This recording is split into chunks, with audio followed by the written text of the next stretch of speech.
हमें अम्मा जी इस वक्त जहर लगती जब वो सर्दियों में ज़बरदस्ती हमारा सर धोती। लक्स, कैप्री, रेक्सोना किसने देखे थे। खजूर मार्का साबुन से कपड़े भी धुलते थे और सर भी। आंखों में साबुन कांटे की तरह चुभता और कान अम्मा की डांट से लाल हो जाते।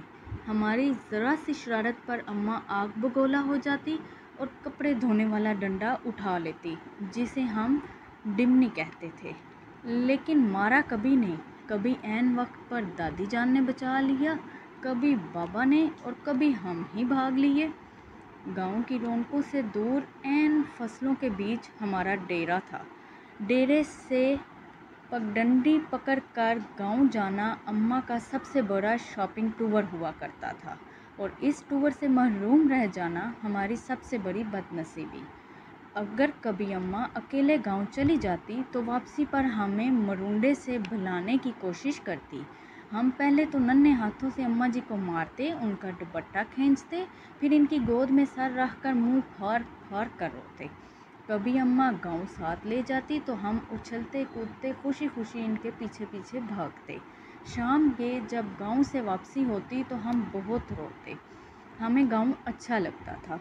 माँ, हम गांव में कब रहेंगे? मेरे सवाल पर अम्मा वही घिसा पिटा जवाब दे। मुझे याद है, गांव में बाबा मुजफ्फर के यहाँ शादी का जश्न था। वहाँ जलने बुझने वाली बत्तियाँ भी लगी थी और पटाखे भी फूट रहे थे। मैंने माँ की बहुत मिन्नत की कि रात उधर ही ठहर जाएं, लेकिन वो नहीं मानी। जब मैं माँ जी के पीछे रोता रोता गांव से वापस आ रहा था तो नीयत में फतूर आ गया और छुपके से वापस गांव लौट गया। शाम का वक्त था। माँ को बहुत देर बाद मेरी गुमशुदगी का अंदाज़ा हुआ। वो पागलों की तरह रात के अंधेरे में खेतों में आवाज़ें लगाती और डेरे से लेकर गांव तक हर कोने में लालटेन लटकाकर झांकती रही। रात गए जब एक बार अब्बू जी अपने पीर साहब को मिलने सरगोदा गए हुए थे। मैं इस वक्त 6-7 साल का था। मुझे शदीद बुखार हो गया। अम्मा जी ने मुझे गर्म चादर में लपेटकर कंधे पर उठाया और खेतों से गुजरती 3 किलोमीटर दूर गांव के अड्डे पर डॉक्टर को दिखाने ले गई। वापसी पर एक खाले को फैलांगते हुए वो खेत में गिर गई, लेकिन मुझे बचा लिया। इन्हें शायद घुटने पर चोट आई। इनके मुंह से मेरे लिए हस्बी अल्लाह निकला।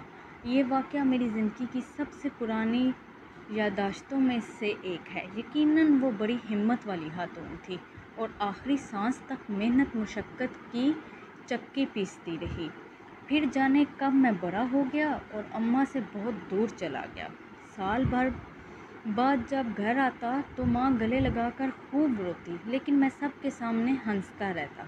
फिर रात को जब सब सो जाते तो चुपके कभी कभी खुद ही टोके में चारा डालती और खुद ही टोका चलाती।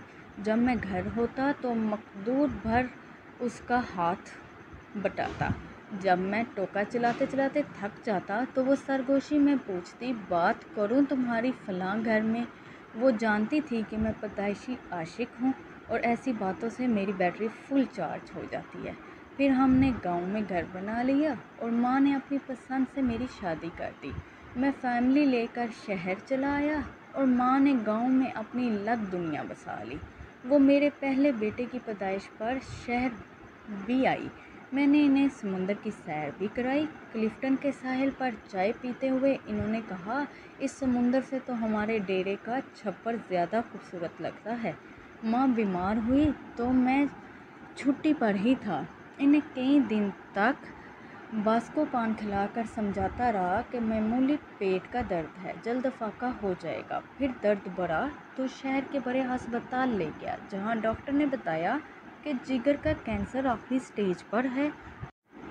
मैं बामुश्किल इतना कह सका, अम्मा, खून की चंद बूंदों से तो वो कर्ज भी अदा नहीं हो सकता जो आप मुझे उठाकर गांव डॉक्टर के पास लेकर गई थी और वापसी पर खाला फैलांगते हुए गिर गई थी। वो खिलखिला कर हंसी तो मैंने कहा, अम्मा, मुझे माफ़ कर देना, मैं तेरी खिदमत ना कर सका। मेरा ख्याल है कि मैंने शायद ही अपनी माँ की खिदमत की होगी, वक्त ही नहीं मिला। लेकिन वो बहुत फराख दिल थी।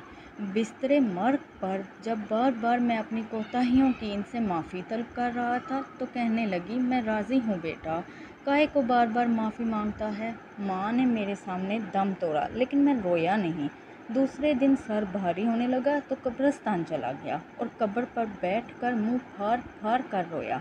माँ से बिछड़े मुद्दत हो गई, अब तो यकीन ही नहीं आता कि माँ कभी इस दुनिया में थी भी कि नहीं। आज बैतुल्लाह का तवाफ़ करते हुए पठानों और सूडानियों के हाथों फुटबॉल बनता बनता जाने कैसे दीवार काबा से जा टकराया। यूँ लगा जैसे मुद्दतों बाद फिर एक बार माँ की गोद में पहुँच गया हूँ। वही सुकून जो माँ की गोद में आता था, वही अपनायत, वही मोहब्बत जिसमें खौफ का अंसर भी शामिल था। इस बार मुंह फाड़ कर नहीं, ढारे मार मार कर रोया। 70 माओं से ज़्यादा प्यार करने वाला रब काबा और हम सदा के शरारती बच्चे।